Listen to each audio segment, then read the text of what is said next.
Sitting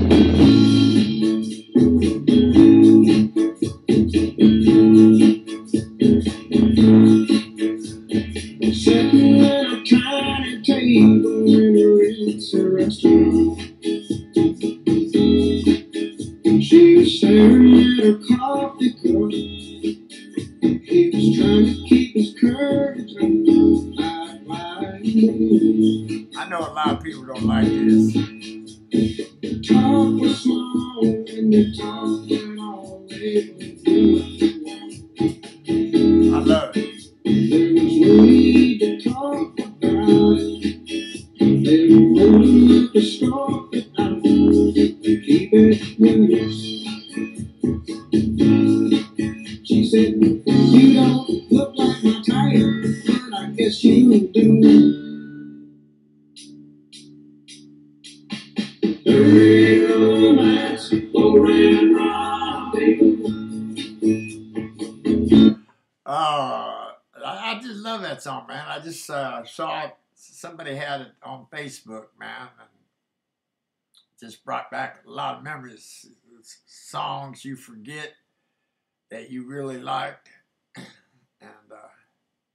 you never even think about them, and all of a sudden you see them. This video is about an incident that happened with me and my friend Robin, and it was after this big dream of diving for sunken treasure collapsed in on us, man, and we were, I don't know, depressed. We were despondent, to say the least. And only thing to do when something like that happens is take off. And that's what we did. We had all this equipment and stuff on this truck. Took it all off, compressors, everything. Had a 55-gallon drum of gas, had it filled up. Had the truck filled up, had a little bit of money. And we took off. And we were going to California. And we ran out of money real fast. And his parents weren't really rich, man, but his mom, you know, he would call and his mom would wire us some money and stuff, and we kept working our way farther down the line. And we got to Oklahoma City, and we found ourselves flat busted, no money at all. And we had to come up with something, and come up with this story that it's crazy now when I look back on it, but one of us would have to play, excuse this politically incorrect statement, but deaf and dumb. One of us would have to play deaf and dumb. That person was engaged to get married to this girl, had a wreck, she died, he came out of a coma, found out she was dead, lapsed back into a coma, come out of it and couldn't talk or hear. That was the story. And the other guy who would do the talking was his friend taking him to Santa Monica to a specialist school. And it was a hell of a story. And so the first time we stopped, I did the talking. And we filled up with gas, got oil, and all this stuff, man. And come time to pay for it, you know, I had to act like, you know, I lost my wallet and everything. And the main thing was that you don't get the police called on you. And luckily, this guy said, well, I'm going to have to impound the truck until you pay. And that's what you look for. And so he impounded, you know, he had us take the truck to the back, give him the key, and there was this restaurant next door. And I walked over to the restaurant, and Robbie stayed with the truck, and I walked in and I asked to speak to the manager. His name was Mr. Lazario. I'll never forget this guy, man, because he was one of a kind. I told him this story. I felt bad, but, you know, we were so desperate. And I told him this story, the whole thing, you know, about getting in the wreck and his girlfriend dying, his fiance. And, man, he said, look, I'm going to take care of everything. Where's this guy? And so I went and got Robbie, and this guy walked next door, paid everything. Oil, gas, everything.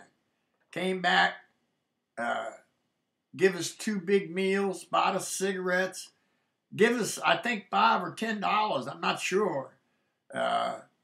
And just the most amazing guy. He was an Italian guy. And Robbie and I promised, man, no matter what happened in our life, we were going to repay this guy. And we did. We ended up repaying him plus what he spent. And we didn't tell him that, you know, it was a con, because I just felt guilty, man. The guy was just so great, man. And so we took off, and we're working our way out to California, man. And we're having all kinds of problems, man. We're selling. It got to the point where we're selling planks of wood off the sides of the truck. I mean, the truck was a flatbed, like in the back, with rails and stuff on it. And 25 cents for a side railing. Gas back then was like 35 cents stuff. We were selling everything, man. And he ended up having to call his mom again. And so we just kept having all these bad times getting out there, man. Constantly being broke, man. Him stopping one night, he stopped at this really nice restaurant, man. And I didn't have the guts to do it, man. He went in, got this huge steak with everything, and walked out without paying for it. Come jumping in the truck, taking off. And I'm looking over at him, man, and he's like sucking the steak off his teeth. And I'm like, let me have some. You know, I was so hungry, man. And so we were working our way out, and we got to Santa Rosa, New Mexico. And Robbie talked me into letting him be the talker, and I'd be deafened up. And so I did. And I played it to the hilt, man. I even act like a little mentally off, you know, when I got out of the truck, you know, kind of shuffled around and had this lost look and everything. And I was watching Robbie, man, when it was like 1 o'clock in the morning. And I was watching Robbie, and all of a sudden he started like patting himself down like I lost my wallet. And he dove in the truck, and oh man, it looked so phony. I mean, you know, I could tell it, you know. This guy, it was a con, and this guy knew it right away. And he wasn't messing around. And unfortunately, this guy, his brother-in-law was the sheriff of Santa Rosa. And he called right away. He wasn't messing around. He said, I'm tired of you guys coming in here. You know, it's right off 66. And so I guess he'd been shafted plenty of times. Well, he wasn't going to get shafted this time. He had Robbie impound the truck, drive the truck around to the back. He called the police. They come driving up. I saw him, but I had my back turned to him. And the cop got out, and right away he said, get in the back. Well, I already knew Robbie had told him I was deaf and dumb. So I couldn't turn around.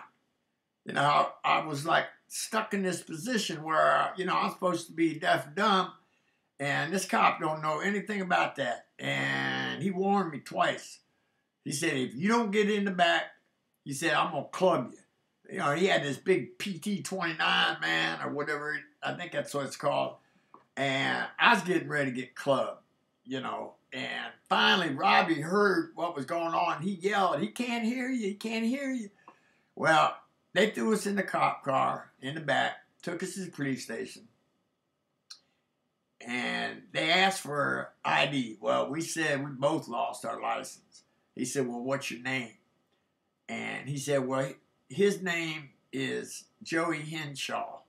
And I think, that's Joey Henshaw. I mean, Joey ain't so bad, man. Where in the hell did you come up with Joey Henshaw? We had never even talked about what our names would be. And, you know, Robbie told him the story, you know, the whole story about the fiance dying and everything, man. And the cops were like, they were so cool to me, man. They were putting their arms around me and all this stuff. And Robbie, what the hell was his name? Ted Garner or something like that. But we got thrown in jail. And it's just a big tank with mostly all Mexicans in it. And, you know, got ready to go in, and I kind of like hesitated, you know, and the cop is like looking at me going, "It's all right. It's all right." I mean, it was terrible, man. I mean, and no matter what the police would tell Robbie to tell me, Robbie went, you know, like, tell your friend there's a drinking fountain right around the corner. Tell your friend we need him to fingerprint. I mean, everything was the same, and they never caught on. They just never caught on, man. Cut the story short, we spent 3 days in there, man. I spent 3 days deaf and dumb, not being able to talk, and it about killed me. And finally, you know, we ended up in the sheriff's office, and Robbie had to call home. And how's he going to call home and tell him this is Ted Gardner, and his name is Robin blank blank, you know, his mom. And so Robbie blurted out real quick as soon as the operator got a hold of his mom. He said, "Mom, it's me." And so she accepted the call, and she wired the money. We got out, and man, they hugged me, wished me luck, everything. And we got in the truck and drove away, got about a mile outside of town, and I screamed. Man, I had been so weak and meek for 3 days. And I said, man, I got to drive. I got to do something aggressive, you know. So I get behind the wheel. I'm driving. We got a blanket up during the winter. It's in the wintertime, man. We got a blanket up instead of a window because the window's busted. And look in the rearview mirror, and there's a patrolman. Got their lights on.